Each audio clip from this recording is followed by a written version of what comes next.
How did one jealousy kiss at my husband's birthday turn into papers being handed to me in a building lobby with everyone watching? Why did my husband stay calm for weeks, then end it in one lawful move that started the same day? My name is Ianthe Monroe, and I always believed I knew how to keep a marriage alive. I worked as a coordinator at a dental office, so I lived on schedules and small details. I also lived on attention. I did not like to say that out loud, but it was true.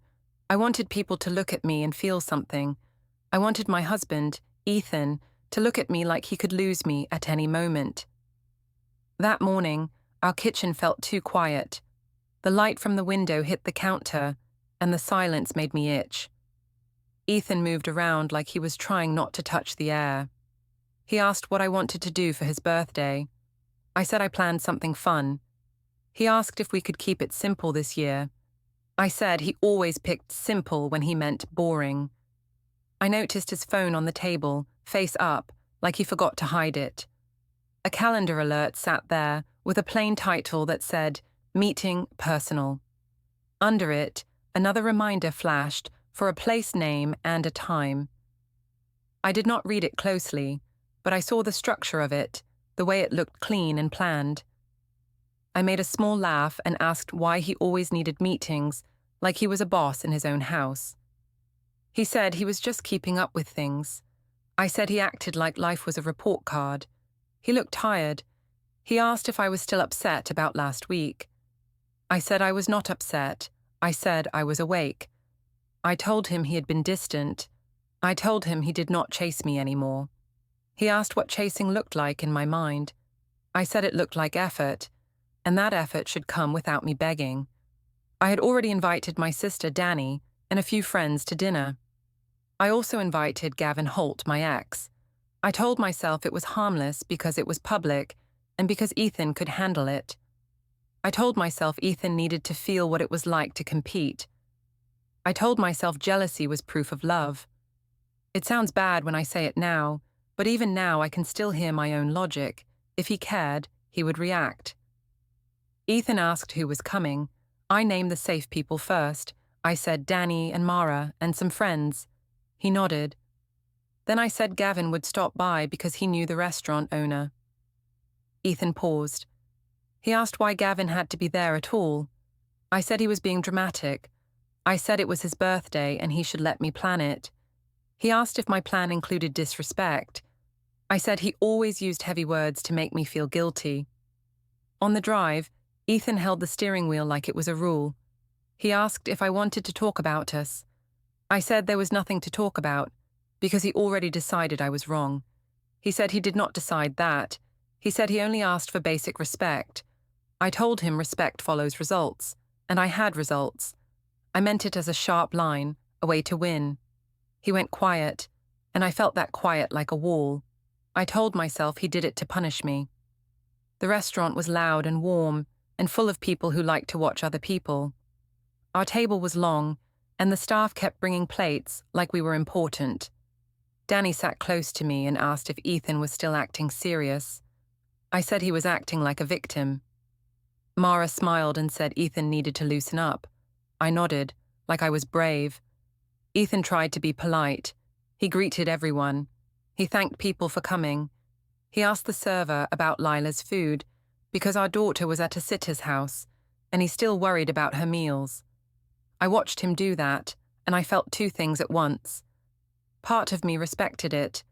Another part of me hated that it made him look good. Gavin arrived later, like a planned surprise. He came in with easy confidence, like he belonged everywhere. He greeted my friends first. He greeted me with a quick hug that lasted 1 second too long. Ethan watched it. Ethan asked why Gavin was here if this was a family dinner. I smiled and said Gavin was just being friendly. I said Ethan should not embarrass me in front of everyone. I could feel the group listening. I liked that. Mara nudged me and asked if I was going to show Ethan what he has. I laughed. Danny leaned in and asked if I was serious about making him jealous.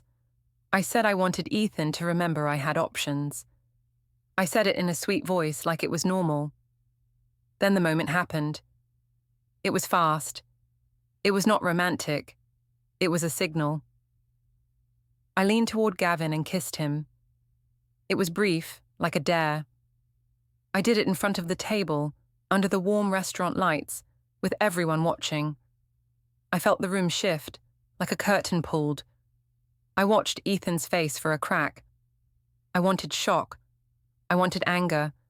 I wanted him to stand up and claim me. Ethan did not do that. He sat still. He looked at me like he was counting something. He asked calmly if I was proud of myself. I said he was overreacting. I said it was a joke. He asked how humiliation was a joke. I said he always made everything heavy. Mara laughed too loudly, trying to turn it into entertainment. Danny covered her mouth and looked excited and nervous. Ethan did not shout. He did not slam the table. He did not threaten anyone. He simply took a breath and asked the server for the bill. He paid. He thanked people for coming. He wished Gavin a good night in a flat, polite way. Then he stood up and walked out. I stared, almost offended by how clean it was. I wanted chaos. Instead, he gave me quiet. Outside, I followed him. He walked to the car, like a man who did not want witnesses to his pain. I asked why he was acting like I punched him. He asked why I wanted to hurt him at his own birthday dinner. I said I did not hurt him. I said he hurt himself by taking it seriously. He said he did not know who I was in that moment. I said he always tried to rewrite me when I became confident. Before we dive deeper into this story, I have one small request. Please subscribe, drop a like, comment, and hit that hype button to boost this channel so more people can discover these incredible stories. He drove us home without music. The streetlight slid over his face. I told myself he was being cold. I told myself he deserved it because he had been distant. I told myself that if he loved me, he would fight. I needed that story, because the other story was worse. Later, I met Gavin by the riverside promenade. I said I only needed a walk to clear my head. Ethan did not ask where I was going. That also made me angry. Gavin asked if Ethan finally woke up. I said Ethan walked out because he could not handle me. Gavin said some men only learn when they feel replaceable. I nodded like it was wise advice, not a cheap excuse. My phone buzzed while I stood by the water. A notification showed a video upload from someone at the dinner table. The thumbnail froze the exact moment I leaned in. My name was tagged. Ethan's name was tagged.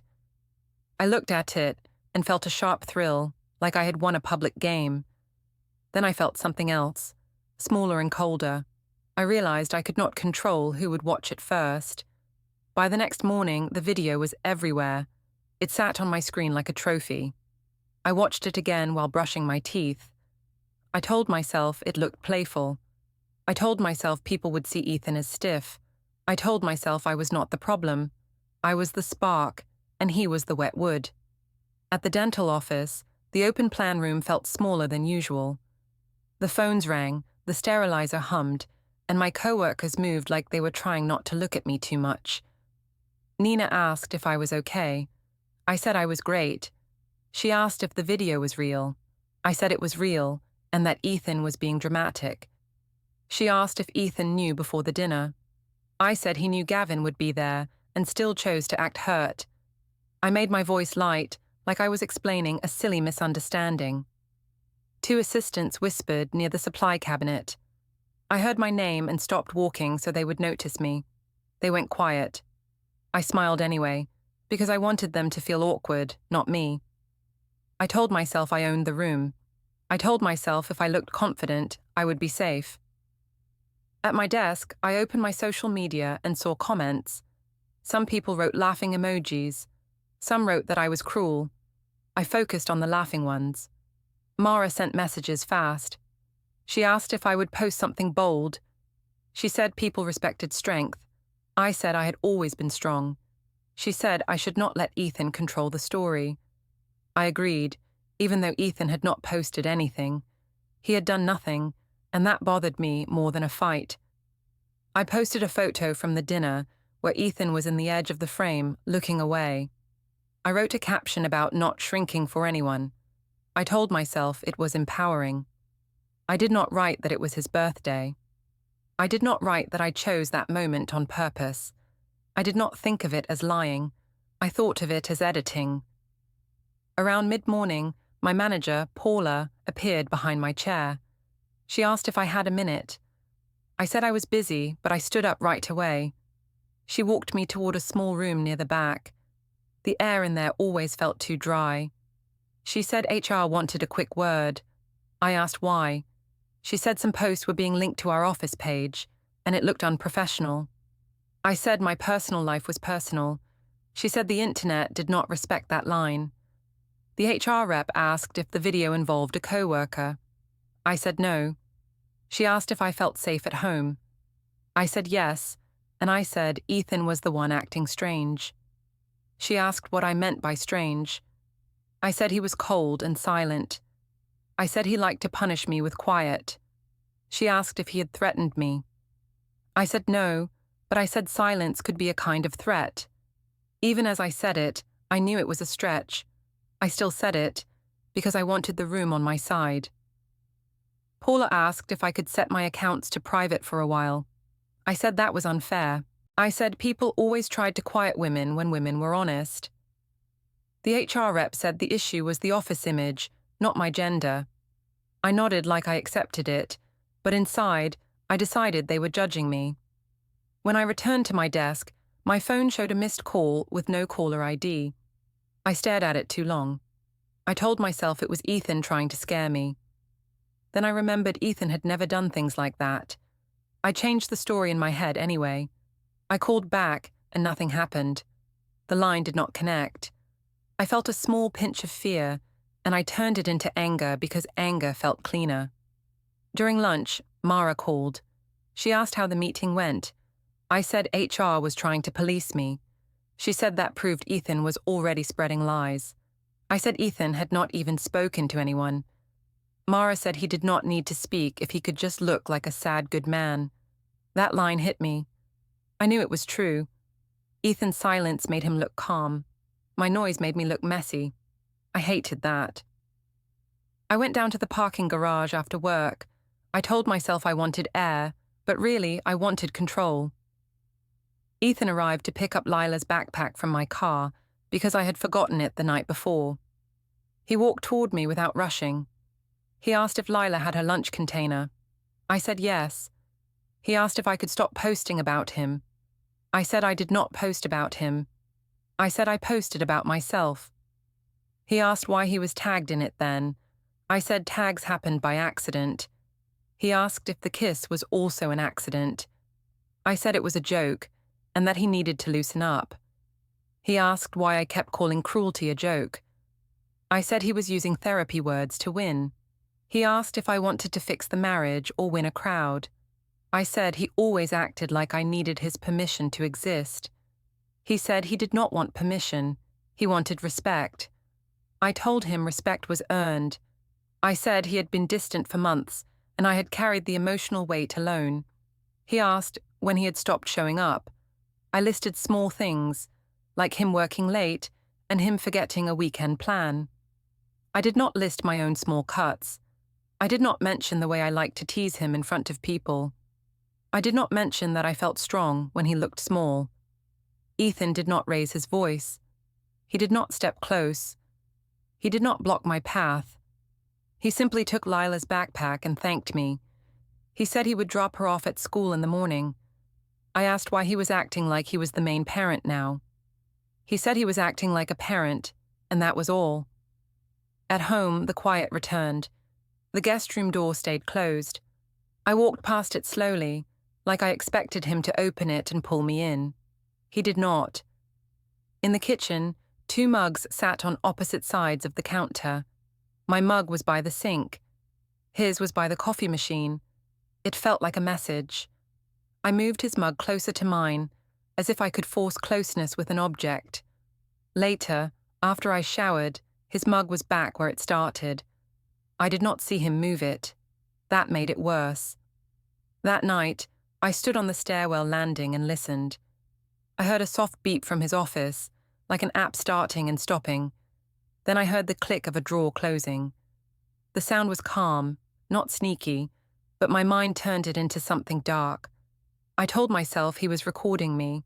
I told myself he was collecting things to use against me. I told myself he was the villain, because that story kept me from feeling guilty. I knocked on the guest room door. He opened it only a little. He asked what I needed. I said we needed to talk. He said he would talk when I was ready to be honest. I asked what honesty meant to him. He said honesty meant I stopped hiding behind jokes and crowds. I said he was being controlling again. He said he was setting a boundary, not a cage. I rolled my eyes and told him he was copying words from the internet. When he closed the door, my phone lit up again. Another missed call showed no caller ID. My stomach dropped for a second. I told myself it was still him, even though it made no sense. I needed it to be him, because if it was not him, then it might be something else, and I did not want something else in my life right now. I went to bed alone and scrolled until my eyes hurt. The video had more views. I saw one comment that said, "Ethan looked like a good man and I looked mean." I reported the comment. I told myself it was harassment. I told myself I was protecting myself. In the dark, I heard Ethan's footsteps move once, then stop. The house felt like it had two separate lives inside it. I tried to sleep, but my mind kept repeating one thought in a loop. I had wanted a reaction, and I got silence, and silence was starting to feel like a plan. The weekend came fast, and my anger did not cool. It grew legs.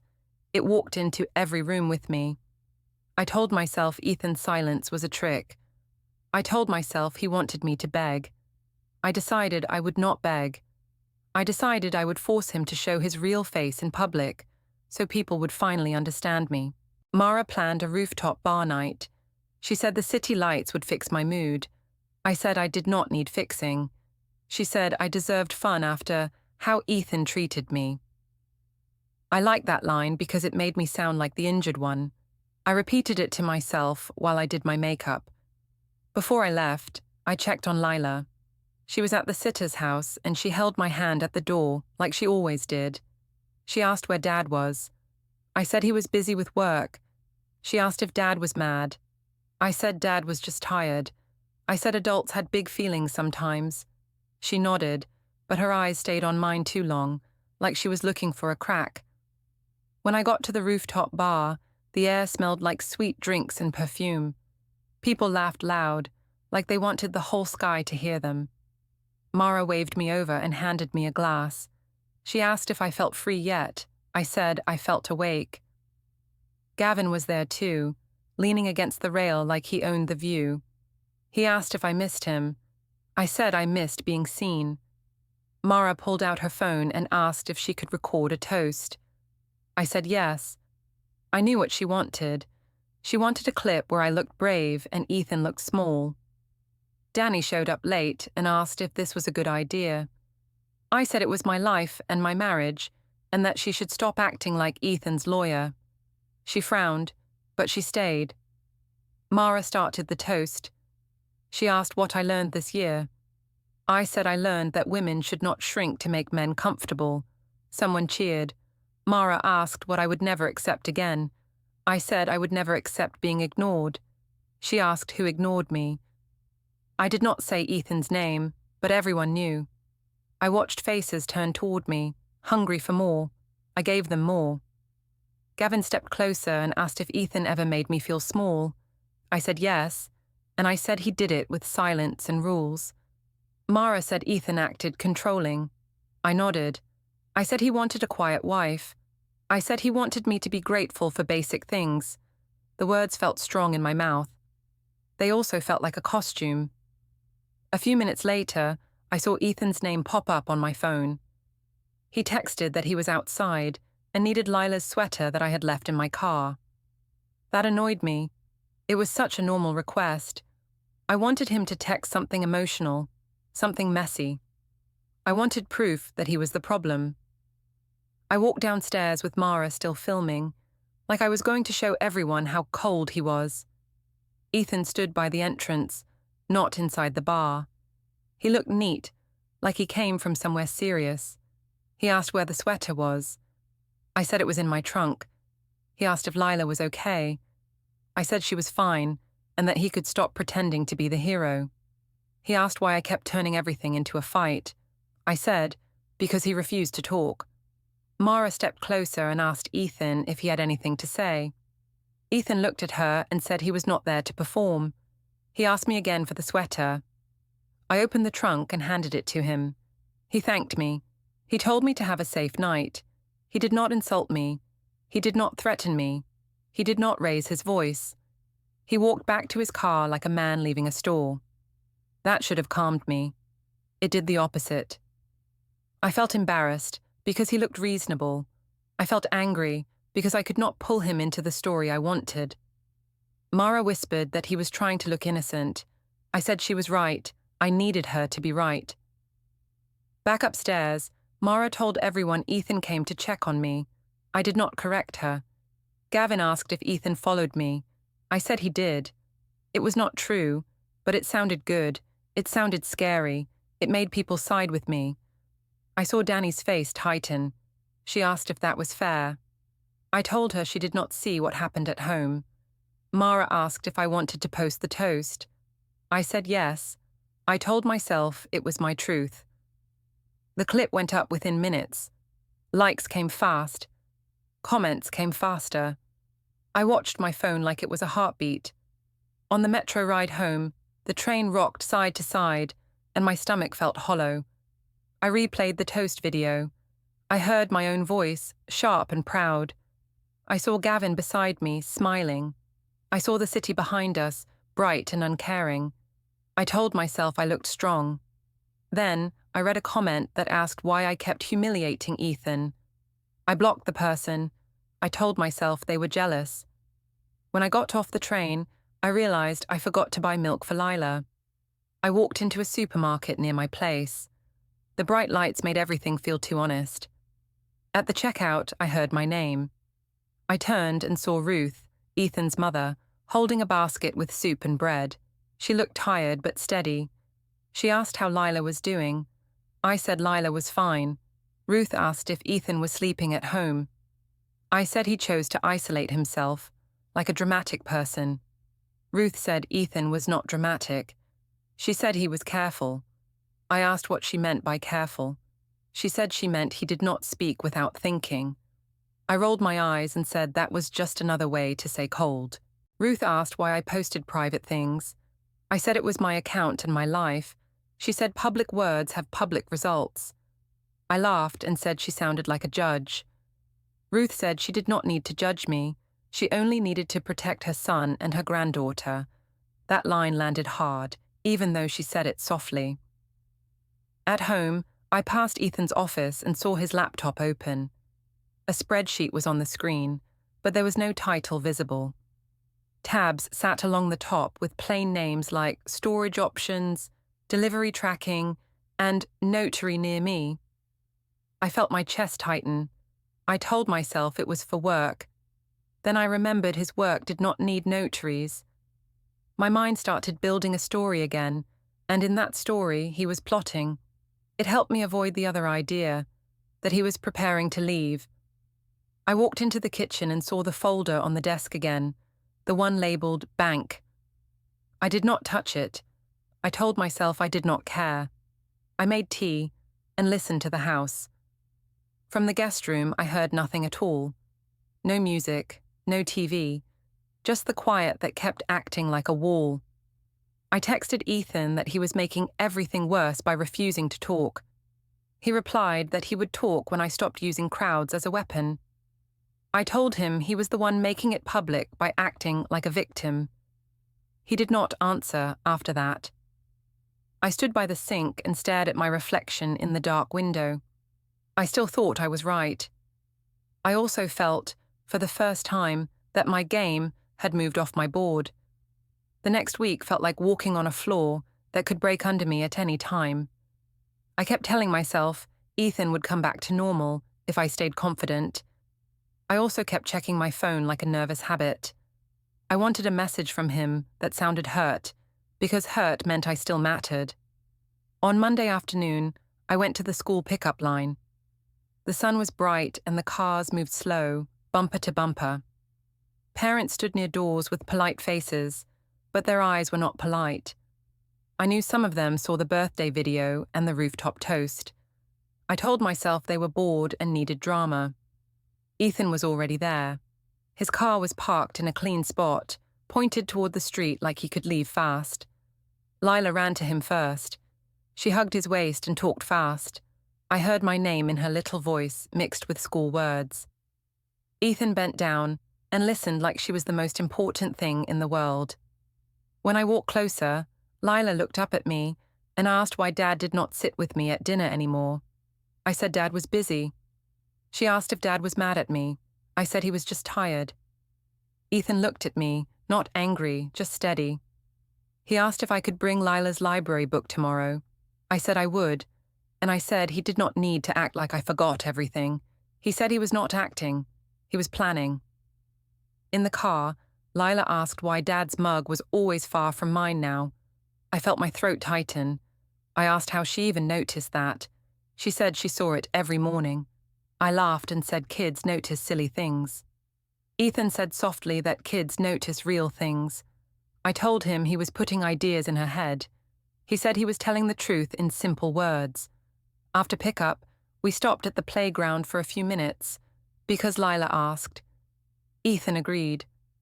That made me annoyed, because it made him look kind.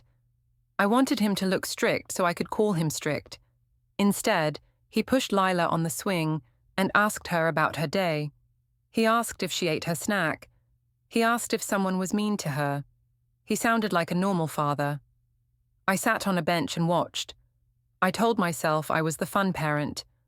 I told myself Ethan used good dad moments as a mask. I knew that was not fair, but fairness was not my goal. My goal was control. When Lila ran to the slide, Ethan came over and sat on the other end of the bench. He asked if we could talk about a routine for Lila. He said he wanted clear mornings and clear nights. He asked if we could stop changing plans at the last second. I said he was trying to manage me like a project. He said he was trying to protect Lila from stress. I said he was acting like I was dangerous. He said he was acting like a parent. I asked why he was being so calm. He asked why I kept wanting him to be loud. I said I wanted him to be honest. He said his calm was honest. I said his calm felt like punishment. He said punishment was yelling, and he was not yelling. On the walk back to the cars, I saw his keyring swing at his side. There was a new key on it, silver and plain. I asked what it was for. He said it was for a lock he needed. I asked what lock. He said he would handle it. That answer made heat rise in me. I told him he was hiding things. He said he was not hiding. He was separating what needed to be separate. That night at home, the air felt heavy again. I tried to act normal. I cooked pasta and set the table like we were still a couple. Ethan came out of the guest room only to eat with Lila. He sat with her, not with me. He asked Lila about her spelling test. She told him the words. He smiled and told her she did well. I watched them like I was outside a window. When Lila went to wash her hands, I asked Ethan if he planned to ignore me forever. He said he was not ignoring me. He was avoiding fights. I said avoiding me was the same thing. He asked if I could stop posting. I said I already slowed down. He asked what slowed down meant. I said it meant I posted only when I wanted to. He did not answer that. After dinner, Leila went to her room. Ethan walked toward his office. I followed him halfway and asked what he did on his phone all day. He asked why I needed to monitor him now. I said because he acted secretive. He said privacy was not secrecy. Then he went into the office and closed the door softly. A few minutes later, I heard a shredder hum. It was not loud, but it was clear. Paper went in, and the motor turned, and then it stopped. The sound made my skin prickle. I imagined him shredding our marriage like it was a mistake. I knocked on the office door. He opened it a small amount and asked what I needed. I asked what he was shredding. He said old junk papers. I asked why he had so many. He said life creates paper. I told him he was being strange. He said he was being organized. On his desk, I saw a sticky note that said, "Bring forms." I stared at it. He noticed my eyes and moved his hand over it. Not fast, just natural. I asked what forms. He said forms for something personal. I asked if it was about me. He said it was about responsibility. That word made me feel small, and I hated it. 2 days later, we met Ethan's parents at a small family restaurant, but not the same place as the birthday dinner. We sat in a booth. The lighting was softer. The room was quieter. I told myself this was my chance to look like the steady wife again. Ruth asked how I was. I said I was fine. Graham asked how Lila was sleeping. I said she slept okay. Ruth asked if I understood the damage of public posts. I said people overreacted online and it was not my fault. Ruth said choices have ripples. I said Ethan's silence created ripples too. Graham said silence can be a boundary, not a weapon. I told him he sounded like he took Ethan's side. He said he took Lila's side. Ethan did not speak much. He answered when asked. He kept his tone calm. He cut Lila's food into small bites. He asked the server for a box for leftovers. He looked like a man who was already practicing a new life. Halfway through the meal, Lila looked up from her fries and asked a question in her plain child voice. She asked why I liked Gavin more than Dad. The booth went still. Ruth's hand paused in the air. Graham blinked hard. Ethan's face did not change, but his eyes lowered for a second, like he was counting again. I felt my cheeks burn. I asked Lila why she would say that. She said she heard my phone call in the kitchen, and she saw Gavin's picture on my screen. I told her she misunderstood. Ethan asked Lila where she heard the call. Lila said she was on the stairs and heard my voice. I shot Ethan a look like it was his fault that a child had ears. In the car ride home, Ethan asked me quietly if I understood what I was doing to Lila. I said he was trying to turn our child against me. He said I did not need help doing that. I told him he was cruel for saying it. He said he was honest. When we got home, Ethan took Lila's backpack and walked her to her room. I stood in the hallway and listened to his soft voice through the door. He asked her if she felt safe. He said both parents loved her. He told her she did not need to fix adult problems. His voice stayed steady the whole time. I went back to the kitchen and stared at the 2 mugs on opposite sides of the counter. I wanted to move them again, but my hand stopped. For the first time, I realized the mugs were not the problem. The distance was not a joke anymore. It was becoming the shape of our life. The week after Lila's question, I felt like my own house had turned into a courtroom, even though no one had said that word. Every look felt like a record. Every pause felt like a choice. I told myself Ethan was trying to make me look bad by staying calm. I told myself calm was a costume. Mara sent me an invite to a community hall event on Friday night. It was a charity mixer with speeches, snacks, and people who loved taking photos. She said it would be good for me to get back on top. I liked how that sounded. I told myself I needed witnesses again. If Ethan stayed quiet in front of others, I could say he was cold. If he finally snapped, I could say he was unsafe. Either way, I would win. Before we left, I walked past Ethan's office and saw his screen open again. It was not a document. It was a clean file tree with plain names like Archive A and Archive B. A small notification flashed that said a file was uploaded successfully. I did not know where, and I told myself I did not care. Still, my chest tightened. I wanted to ask, but I did not want to look nervous, so I acted bored. Ethan came out wearing a simple shirt and carrying Lila's small sweater. He asked if I remembered her water bottle. I said I did, and asked why he acted like I could not do basic things. He said he was not judging me. He was making sure Lila had what she needed.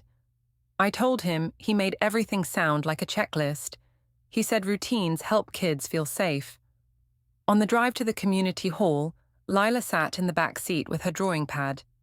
She asked if we were all going to smile tonight. I said we would. Ethan said we would be polite. I heard the difference between smile and polite, and it annoyed me. I wanted warmth back, not a business meeting. The hall was bright and crowded. People wore name tags and held small plates. Mara waved like she was hosting the whole building. She pulled me into a group and asked how I was doing. I said I was fine, and I said Ethan was being dramatic at home. She asked if he still slept in the guest room. I said yes and rolled my eyes. She said he was punishing me. I nodded, because that story helped me. Ethan stayed near Lila, not near me. He greeted people with a calm face. He did not look angry. He did not look broken. That made me feel invisible, and I hated feeling invisible. I walked up to him and asked if he planned to act like I did not exist all night. He said he planned to focus on Leela and keep the evening peaceful. I said peace was not the same as love. He asked what I wanted him to do. I said I wanted him to fight for us. He asked what fight meant. I said it meant he should show he cared. Mara started talking louder nearby, like she was setting a stage. She asked Ethan how it felt to have a strong wife. Ethan said he respected anyone who acted with respect. Mara laughed and asked if that was a lesson for me. Ethan said it was a standard for everyone. The group chuckled like it was entertainment. I felt my face burn, so I turned it into a smile.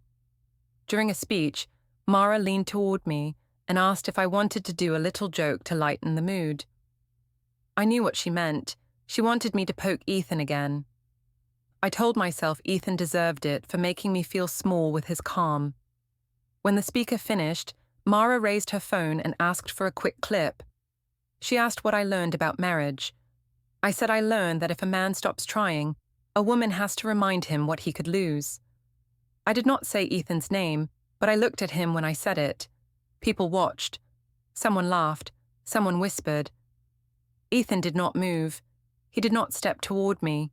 He did not demand anything. He simply looked down at Lila, adjusted her sleeve, and asked if she wanted juice. Lila nodded. Ethan walked away with her to the refreshment table like the speech did not touch him. That should have made me stop. Instead, it made me chase harder. I followed him and asked why he did not react. He said he would not argue in a public place. I said he was scared of the truth. He said he was protecting Lila from adult conflict. I said he used Lila as a shield. He said he used Lila as a reason to behave. On the way out, I noticed his phone buzz. The screen lit up with a plain alarm label, paper drop. It showed a time in the late morning and a place name I did not recognize. He tilted the phone away before I could read more. I laughed and asked if he had secret errands now. He said he had responsibilities. I asked if those responsibilities were about me. He said they were about the family. The next day, we ended up in a pharmacy queue because Lila needed a refill. The line moved slow. People stood close, listening without meaning to. Ethan held the prescription slip in Lila's hand. I stood beside them, feeling like the extra person. When we reached the counter, the pharmacist asked who would sign. Ethan signed calmly. He asked a simple question about dosage. He thanked the pharmacist. It was normal, lawful, careful. I hated how good he looked doing it. I leaned in and asked, quietly, if he was trying to replace me as Lila's main parent.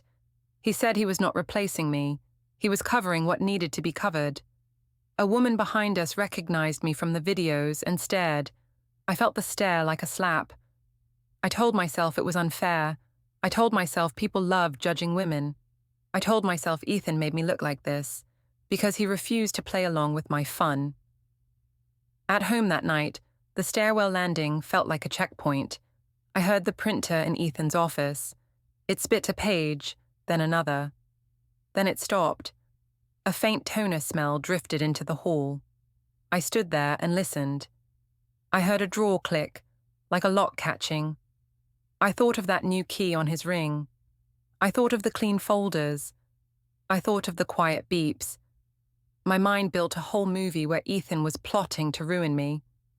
I knocked on his office door. He opened it halfway. I asked what he was printing.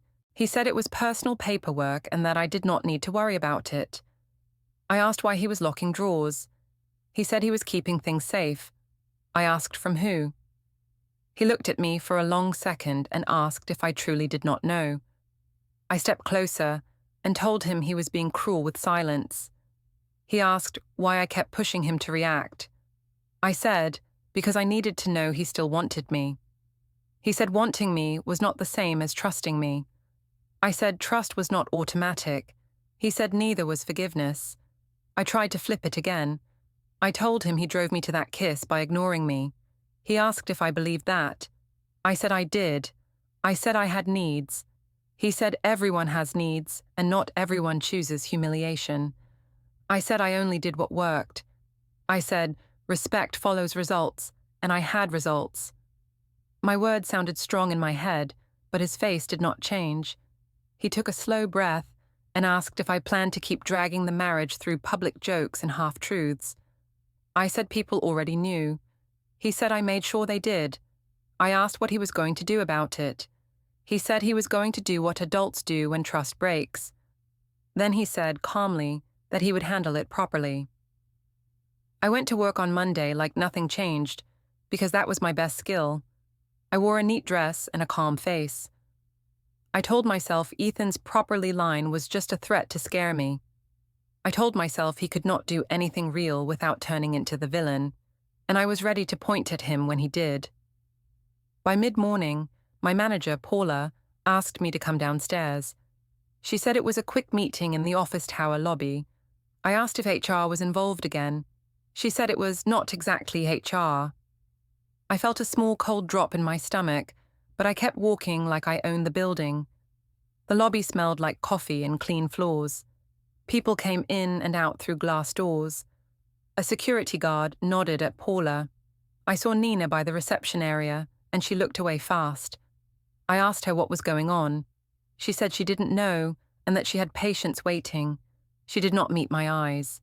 Then a man in a plain jacket stepped toward me. He asked if I was Ianthe Monroe. I said yes, and I asked who he was. He said he was there to deliver documents. I laughed once, sharp and fake, and asked if this was a joke. He said it was not a joke and asked me to confirm my address. Paula's face went tight. I told Paula this was personal and not work. Paula said quietly that it was happening in a public space and she could not stop it. I looked around and realized people were watching. 2 co-workers stood near the elevator. A patient family sat on a bench. Someone lifted a phone, not fully but enough to show interest. I felt heat in my cheeks, and I turned it into anger like always. The man held out a thick packet. He said I was being served. I asked if Ethan sent him. He said he could not discuss details, and that I should read the first pages. I took the packet, because refusing would not change anything. My hands did not shake yet, but my fingers felt numb. I saw Ethan then. He was near the doors, not close to me, not blocking me, not touching me. He held Lila's backpack by the strap, like he had just come from school drop-off. He did not look proud. He did not look excited. He looked steady, like he had already accepted a hard truth. I walked toward him, keeping the papers in my grip like they were not heavy. I asked why he brought Lila here. He said he needed to hand off her backpack because my car had her library book. I asked if he planned this for public shame. He said he planned it for clarity and safety. I said he was trying to ruin my life. He said he was trying to stop the chaos. I flipped to the top page. I saw words I did not want to see. It said our marriage was being ended by filing. It listed requests that were already set for now. It said there was a temporary schedule for Lila starting today. It said Lila would stay primarily with Ethan for the moment, with specific times for me that were written in plain blocks. It said the home would be used by Ethan and Lila while things moved forward. It also said we both had to stop posting about each other online and stop involving third parties. I tried to laugh again, but my throat felt dry. I asked Ethan if he thought a piece of paper made him a hero. He said it was not about being a hero. He said it was about doing it the right way. I told him he was overreacting to one kiss. He said it was not one kiss and not one night. He said it was a pattern, and patterns have consequences. Paula cleared her throat and asked me to step aside, because this was now disrupting the lobby. I looked at her and asked if she was serious. She said she was, and she asked me to take a personal break. Nina walked past us and did not say my name. I pulled out my phone to call my mom, and my shared card app flashed, "Payment declined." I stared at it like it was an error. I looked up at Ethan and asked what he did. He said he protected household money in a legal way, and that my personal spending would be separate now. I said he was controlling. He said controlling was what I did with humiliation, and this was boundaries with paperwork. My eyes dropped to the last page again. One line sat there like a final door closing, effective immediately,